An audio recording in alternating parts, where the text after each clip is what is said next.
Hi everybody and welcome back to Lost Genre Relationships. So you're married with kids and your partner says they're leaving you for the love of their life. When that doesn't work out, they want back in. That's the tough situation our first OP is in. So let's get started with that first story. This one's from user ThrowArrayXXB34. My soon-to-be ex-wife filed for divorce 8 months ago. We have been separated for 8 months and she moved in with her affair partner. Divorce is to be finalized next month. Now she's begging not to go through with it and begging me to try reconciliation. My wife, 38 female, and I, 37 male, met back in college. We dated for 5 years before getting married. Our marriage has been good with little ups and downs. We have 2 girls, 13 and 15. January last year, I noticed my wife spending more time on her phone than normal. She basically did what every typical cheater does. Lied, blame shifted, and gaslighted me when I tried to express my concerns. I know I was not perfect, and I did some things that I regret very much, but she treated me like a piece of crap all this time during her affair. I tried to improve all aspects of our relationship that she felt like were not good.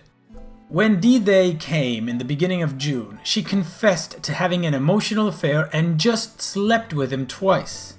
Then she blamed me for her having an affair. She said that she wanted to reconcile and we tried reconciliation, but she was just not into it. She still contacted him and they were still talking. When I told her how uncomfortable it made me, she said they were just friends and kept deleting texts. When I threatened divorce, she would cry, apologize, and beg me not to. When I tried bringing up the affair, she would get mad and somehow I was the one who ended up apologizing. Then, after 2 or 3 months, she started disappearing again, saying that she was visiting family because they needed her at the time. I knew she was going to see her affair partner, and when I brought it up, she was very convincing. One weekend, she disappeared and didn't answer any of my calls or texts. When she came back, she told me that her cousin had gotten sick and she had to rush her to the hospital and forgot her phone at her sister's place. And all this time, I was trying to make it work for us. She saw the efforts I made, but just didn't give an F. Then, by mid-December, she told me that she was moving out, that she had been unhappy in our relationship, and while she still cared for me, she was in love with her affair partner, that she had finally found her soulmate. I remember crying for hours trying to beg her to stay, but her mind was made up. We had to tell the kids. She said I could have the kids for the weekdays and she could come visit them on weekends since her affair partner's apartment was small. She filed for divorce a week after. This was the worst moment of my life. I grieved for weeks. I tried to talk to her again to see if there was any chance she'd come back, but all she said was that she was sorry for everything she put me through, but her mind is made up. No one other than us knew. Both her and my parents knew that we were only separated, but never knew the reason. By the end of January, when her mom called me and insisted I tell the truth, I invited her over together with her dad. I told them everything and literally I broke into tears and cried on my mother-in-law's shoulder. They comforted me and apologized for their daughter's behavior. I later told my parents and then some few close friends. Soon enough, everyone knew about us and I started receiving comforting messages and others talking ill of my ex. Soon afterwards, my wife called me crying, saying that I turned everyone against her and that she hates me. She said that people were threatening her and her affair partner. Her dad hates her. They had a close relationship. Her sisters don't want to talk to her, and no one will speak with her without insulting her. This was mid-April. By the beginning of June, her relationship with her affair partner had fizzled out due to stress. I remember she came to see the kids and told me that her affair partner kicked her out because he couldn't handle the stress of their relationship. She was living in a hotel room. She didn't look good at all, like someone who was depressed. She asked if she could move back in, and I said no. She said that she understood, but asked to spend more time with the kids. She said she wanted to make up for lost time with the kids and wanted to come in the afternoons and cook for them and spend time with them. I agreed. During this time, she would come cook my favorite dishes, cleaned the house, wrote small notes saying I love you, along with some flowers. You get the picture. When I would come back home from work, she would always try to spend more time with me. I have to admit, I did enjoy spending time with her. Then she started talking about how much she misses me, and then asked me if divorce is what I really wanted. I totally avoided the subject. Then last week, she told me that she had been going to counseling and was wondering whether we should try marriage counseling. She has started dressing the way she knows I like, wearing makeup. She has tried to sleep with me, but I have turned her down. More than countless times, she has brought up marriage counseling. This recent weekend, she cried, begging me not to go through with divorce. That she has already put up with a lot and all she wants is to have me and her family back. She says she'll do whatever I want. I know, it seems like the roles are reversed. All this time, I have been numb. Although a part of me feels happy now that she has gotten a taste of her own medicine. I still love her, but I don't really know if I should give our relationship another chance. What do you think?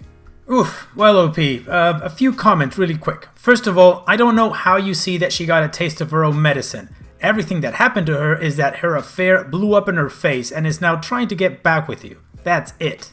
Instead of asking yourself if you should give your relationship another try, you need to ask yourself if you trust this woman who threw your whole marriage life aside, your kids, everything, for an affair partner that she thought was the love of her life. She told you more than once that her mind was made up. She had absolutely zero regard for you and your feelings and your whole family. So, to me the question is, when are you signing those divorce papers, man?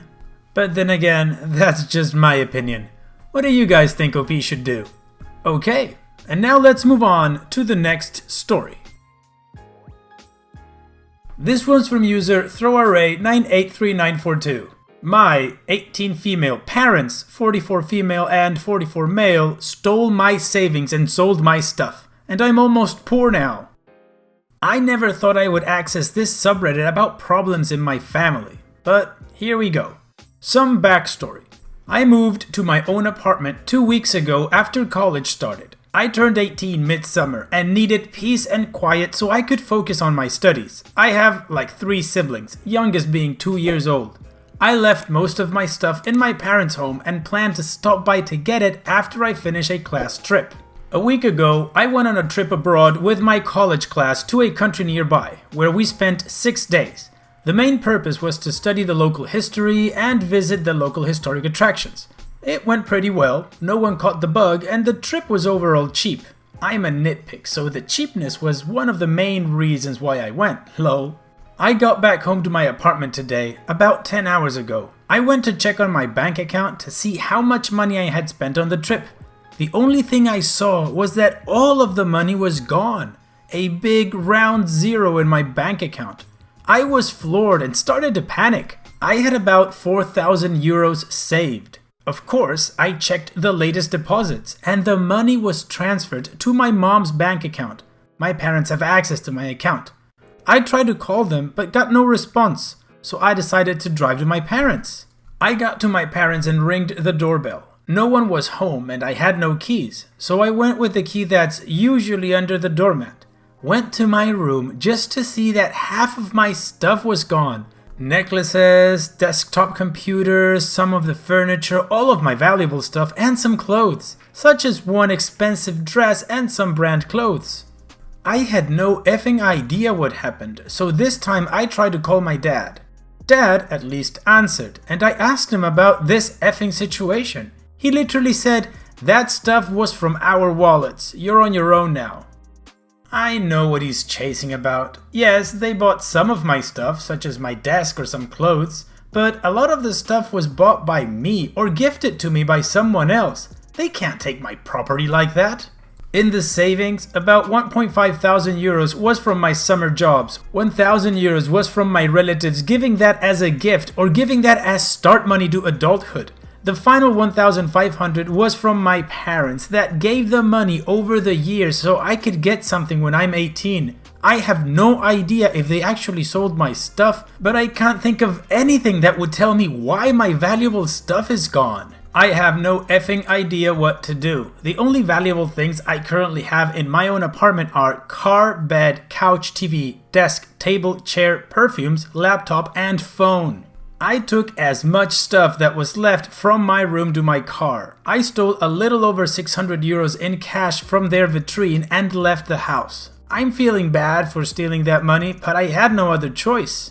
That 600 euros isn't really enough for me to pay the next rent and bills, and I have no idea what to do. I have no idea where my parents and my siblings are. I checked the house later today, but no one was home. I have no job currently. My boyfriend is currently an exchange student and he doesn't know about this yet. I could ask for help from social services if possible. Please, any advice? This is the trickiest issue ever that I got in my life. Thanks. They took her money, just like that. They had access to her account and took all of her money and then sold her stuff. What kind of parents, man? Come on. In any case, we have an update that OP gave us, so let's continue with that. First off, I went to visit the bank. I wasn't able to close my account as my mother had ownership of it, but I was able to open a new one in my name, so that's what I did. My study advisor said that this same thing has happened before with other students now and then. There's really not a thing I could do about this, and getting into court might actually be more expensive. The study advisor supported me by giving me free study books to use for the rest of the college year. I told my boyfriend what happened. He's an exchange student at the moment, so he wasn't able to support me really. He promises to call me every single day regardless of impossibilities and will ask his parents to spend time with me and support in some way. Help with laundry, invite to eat, and so on. He also sent me 500 euros. I'm really thankful I have a supportive boyfriend. Some of you suggested knowing if my family is okay. I started to worry about it, so I stalked every family member's social media every day. Apparently, they went into a spa for a few days, probably with my money, F them. I also tried to visit their house every day to see if anyone's home. Later they were. I tried to visit them, but I was just told to go away. I don't have any clue what's wrong with them. Both of their parents, my grandparents, are also weird. I sold my car, I don't really need it, got a handful of money from it. I visited social services. I got housing allowance for the rest of the year, student allowance for the rest of the college, and learning material supplements for the rest of the college year. I got a part-time job in a fast food restaurant. I'm working in the evening after school ends and during the weekends. I was also able to pay all my rent and taxes from the last month. In short, I'm back on my feet now. Life is almost normal and I'm slowly earning my money back. I was in dead end a month ago. I'm happy that I got this solved so fast. I'm not getting in contact with my parents until they apologize. Boyfriend is coming back next month. Thank you.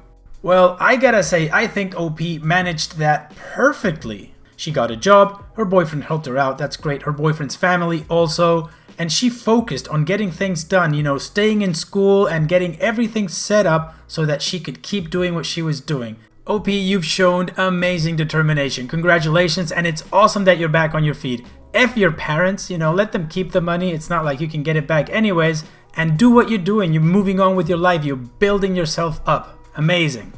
Alright, and on that high note, let's move on to the last story. This one's from user ThrowArray Healthful. My 36 female husband, 40 male, suddenly changed for the better 2 years ago, but no one shares my concerns about how odd it is that he dramatically became a different person overnight because all his changes were positive. When I married my husband, I knew that he was an overweight, lazy video game nerd, and I loved him anyway for his warm heart and kind personality. He detested exercise, stayed a low rank at his career because he put the minimum effort, and we bonded more over activities like watching movies together at home rather than going out. He went on this camping trip with his friends 2 years ago and did shrooms. He had never done drugs before, and had he consulted me, I would have told him it was a terrible idea.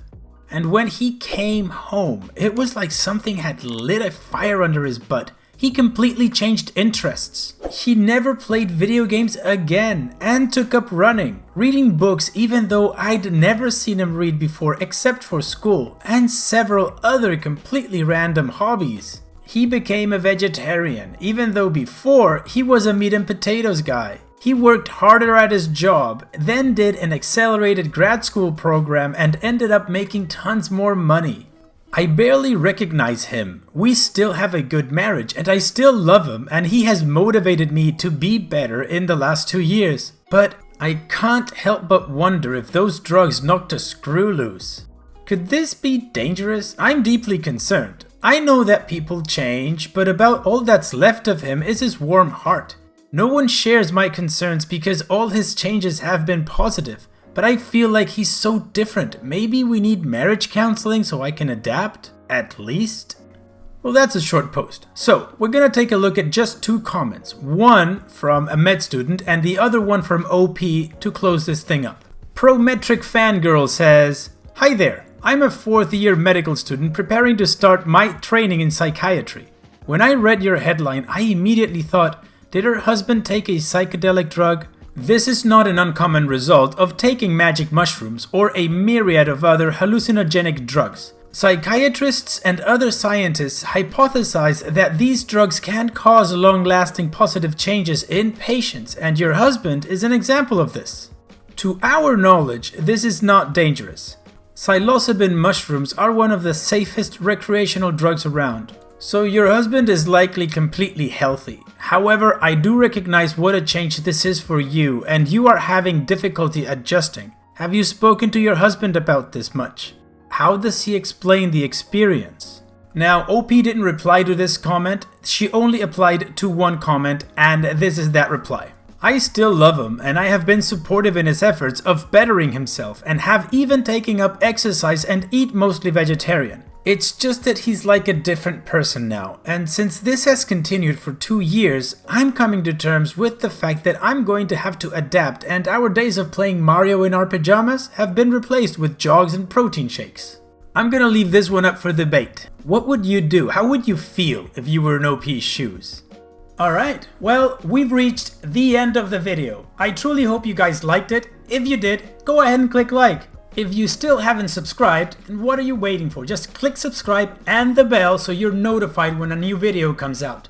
Also, don't forget about my other channel, LG Reddit AITA, a channel exclusively about Am I the A-hole? And finally, don't forget to go to the Lost Genre subreddit where you can share your stories or cross-post stories from other subs for me to feature in videos. And having said all that, I will see you guys in the next video.